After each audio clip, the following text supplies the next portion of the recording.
Кудайдын чакырыгы 28-май.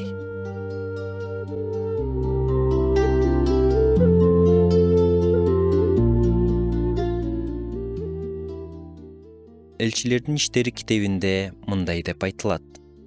Кудай Назареттик Исаны ыйык рухка жана күчкө кандайча толтурганын, ошол Иса эл аралап жакшы иштерди жасап, шайтандын бийлиги астында кыйналып жүргөндөрдүн баардыгын айыктыргандыгын билесиңер.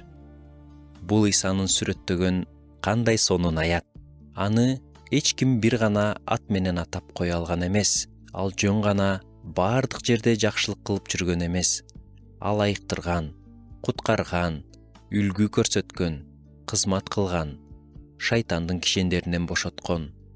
Бул биздин Теңирибиз жана куткарычыбыз жөнүндө укмуш сүрөттөмө. Эгер адамдар бизди, машаякчыларды карап, биз алар жөнүндө көп нерсени билбейбиз. Бирок билгенибиз, алар ар жерде жакшылык кылып, өз муунуна кызмат кылып жүрүшөт дешсе кандай сонун болмок. Коронавирус көп адамдар үчүн чоң сыноо болду. Ошондо ар бир адам өзүнчө маанилүү болчу. Башка бай ишкерлердин катарында ишенгендер да көп жакшы иш-чараларды уюштурушту. Бир мисал айтып берейинчи. Лос-Анджелес шаарында бир жыйын адамдарга ысык тамак тараткан, ар кандай жардамдарды берген точка уюштурушуптур. Бир аял дайыма келип, ар жолу азык-түлүк алганда чын жүрөктөн рахматын айтып турчу. Бир нече жума ал көрүнбөй калганда, адаттагыдай кезекте жок болуп калганда, ал жактагылар аны жоктоп калышат. Акыры ал кайра келди. Жыйын жетекчи барып, көптөн бери көрүнбөй калдыңыз, кайда болдуңуз деп сурады. Ал, мен унаамда жашайм. Бензинге акчам жок. Бул жакка кантип келеримди билбей калдым деди. Анан кошумчалады. Менин унаам, менин үйүм. Ал эми бензинге кеткен акча менин ижара акым. Муну укканда жетекчи катуу таасирленип калды да. Анда биз сизге бензин карталарын беребиз, деди. Анан ал кайра келе баштады. Алар анын картасын толуктап берип турду.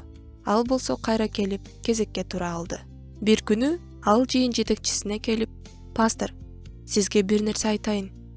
Менин унаамда тапанчам бар эле. Мен өз өмүрүмдү кыйгым келген.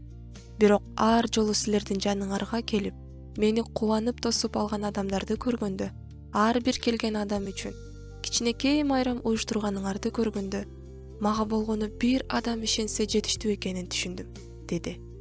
Акырында ал мындай деди. Пастор, колумдагы тапанчаны алып койгонуңуз үчүн рахмат. Кээде эң кичинекей жакшылык чоң өзгөрүүгө себеп болот.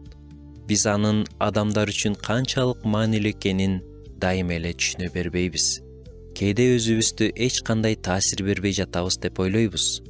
Бирок чындыгында жакшылык кылып, башкаларга жардам берүү менен биз көп учурда адамдарды кыйроодон өзгөрүүгө алып барган маанилүү бурулушка айланабыз.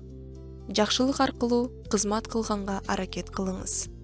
Муктаждыкты табыңыз жана аны толтурууга жардам бериңиз. Ооруну байкаңыз жана айыгуу алып келиңиз. Күн сайын жүрөгүңүздү ачып жашаңыз. Ар дайым кимдир бирөө үчүн бата болуунун жолун издеңиз.